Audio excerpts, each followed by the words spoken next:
everyone, and welcome to A Story of Light, a live stream musical journey in 19 days.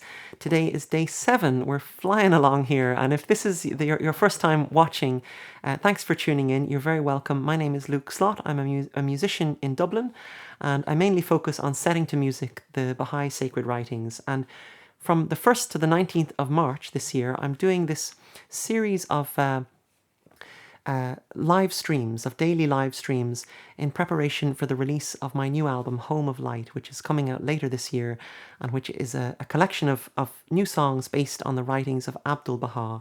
And if you're not familiar with Abdu'l-Bahá, he was the son of Baha'u'llah, the founder of the Baha'i faith, and he's deeply cherished as a role model to Baha'is and friends around the world. And 2021 marks the centenary of his passing, hence the new album this year in his honor.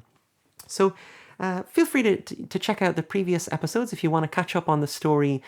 All the live streams are being posted to YouTube, so you can watch them in your own time, and they're all linked in the description below this video. Today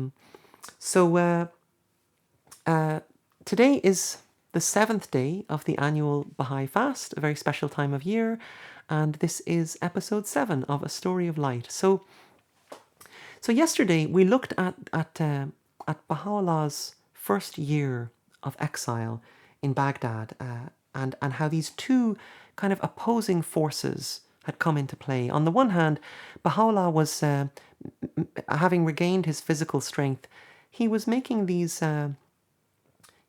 efforts to revivify. He had set out to revivify his fellow Babis and get them back on track with what the Bab had taught them. But at the same time, there was this destructive force that was pitting itself against him in the form of his own brother, Mirza Yahya, who had become consumed with envy for the respect that Baha'u'llah was receiving, not only from his fellow Babis, but from the people of Baghdad in general. And Mirza Yahya had launched a campaign to destroy his brother's reputation.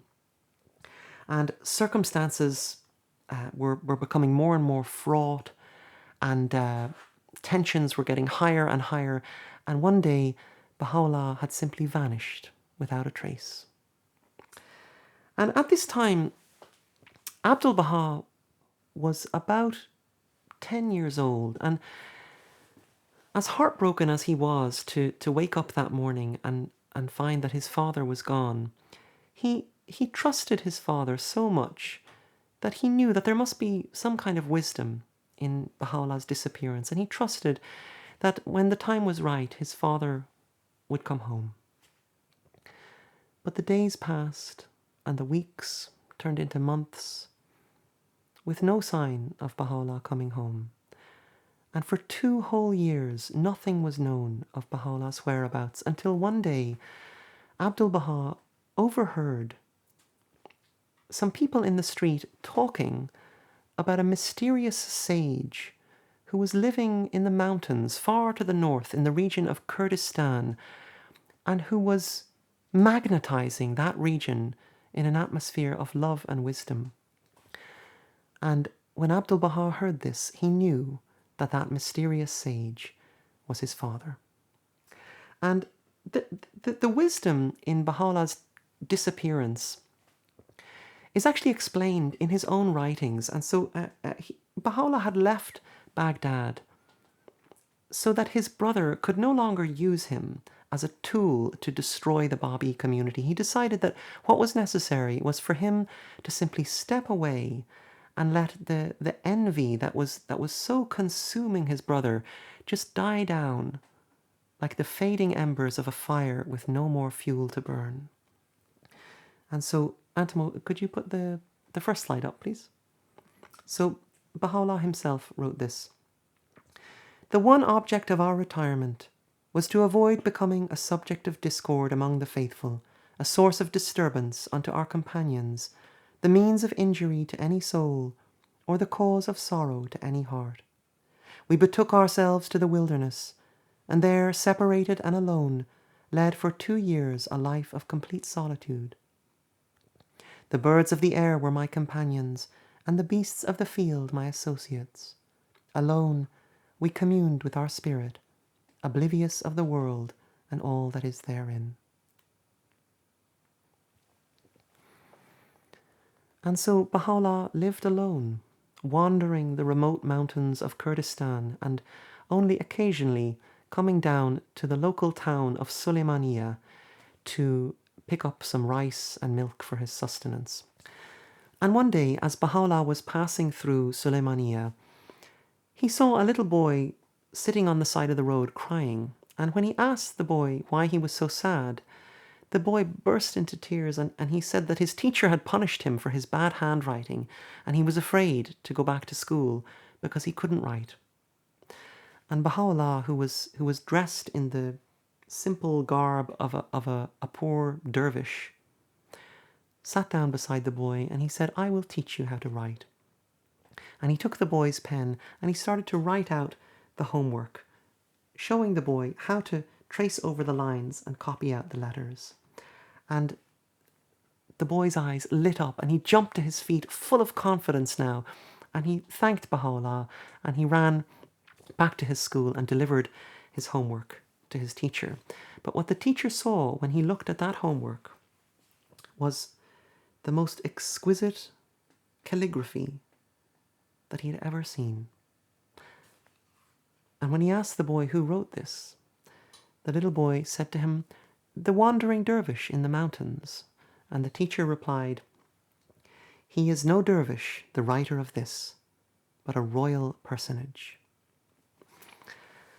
And so within a few days, the whole town of Sulaymaniyah was charged with curiosity about this wandering mountain dervish who possessed the penmanship of a prince. And the people of the town set out to the mountains determined to find him. And when they found him, they were astonished. This poor mountain dervish who slept alone in a cave and lived on a few grains of rice per day was possessed of a wisdom that surpassed even the greatest leaders of their people. And they begged him to come back down to their town and visit with them. And the people of Sulaymaniyah had never met anyone like him. He was described as an unusual combination of meekness and majesty, of humility and kingliness. It's almost kind of difficult to imagine. And they simply referred to him as the Nameless One. And years later, Abdu'l-Bahá actually wrote a description of his father's sojourn in Kurdistan. So, Antimo, if you could put up the next slide there. Abdu'l-Bahá wrote, "In a short time, Kurdistan was magnetized with his love. During this period, Baha'u'llah lived in poverty. His garments were those of the poor and needy. His food was that of the indigent and lowly. An atmosphere of majesty haloed him as the sun at midday. Everywhere he was greatly revered and loved." And so when the news of this nameless mountain sage finally reached the ears of a now 12-year-old Abdu'l-Bahá, he immediately arranged for a family friend to go to Sulaymaniyah and bring his father home. And that family friend, whose name was Sheikh Sultan, has left a description of the state in which he found the people of Sulaymaniyah. So, Antimo, can you put up the next slide, please? He says, "I found all those who lived with him in that place, from their master down to the humblest neophyte, so enamored of and carried away by their love for Baha'u'llah, and so unprepared to contemplate the possibility of his departure, that I felt certain that were I to inform them of the purpose of my visit, they would not have hesitated to put an end to my life." So Sheikh Sultan summoned up the courage to state the purpose of his mission, and Baha'u'llah told the people that the time had come for him to go home. And so on March 19th, 1856, just in time to celebrate Nowruz with his family, Baha'u'llah returned to Baghdad. And his daughter, Bahia Khanum, describes the moment that he showed up at their door. So, next slide, please, Antimo. She says, "Our joy cannot be described as we clung to him. I can see now my beloved mother, calm and gentle, and my brother holding his father's hand fast, as though never again could he let him go out of his sight, the lovely boy almost enfolded in the uncouth garment of the dervish disguise. I could never forget this scene, so touching and so happy." So for today's song, I'd like to sing for you a prayer written by Baha'u'llah on the subject of healing, because I think that this 2-year period of his retirement to the wilderness was essentially a period of healing. So if you're fasting today, I wish you a very good fast, and I hope you'll join me tomorrow for Day 8 of A Story of Light. This song is called Healing.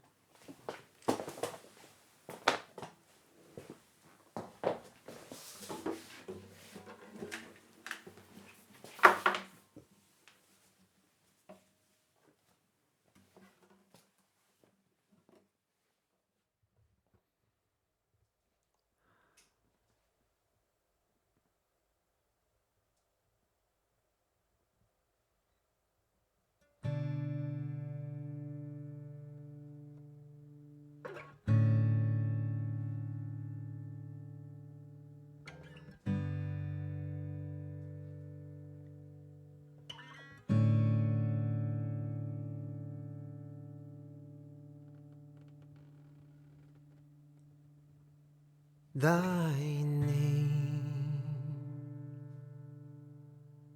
is my healing, oh my God, and remembrance of thee is my remedy.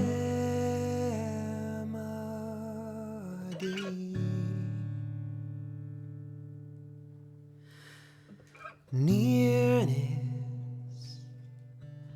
to thee is my home,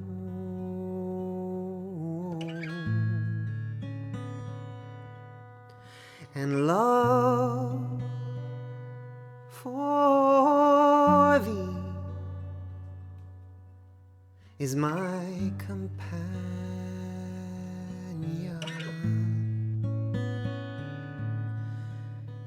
Thy mercy to me is my healing and my succor in both this world and the world to come.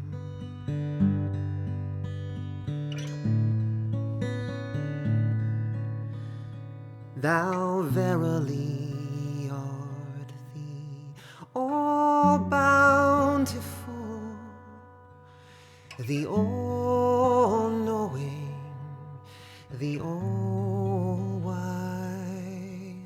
Thou verily art thee, all bountiful,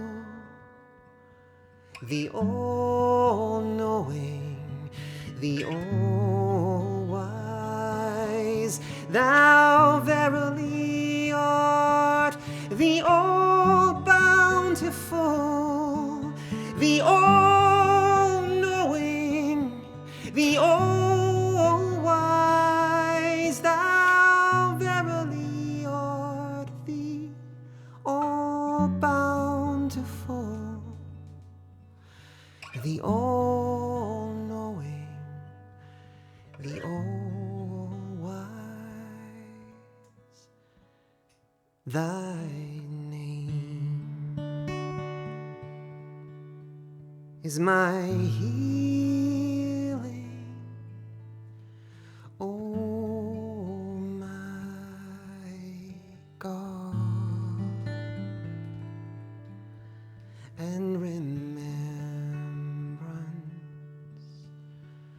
of thee is my remedy.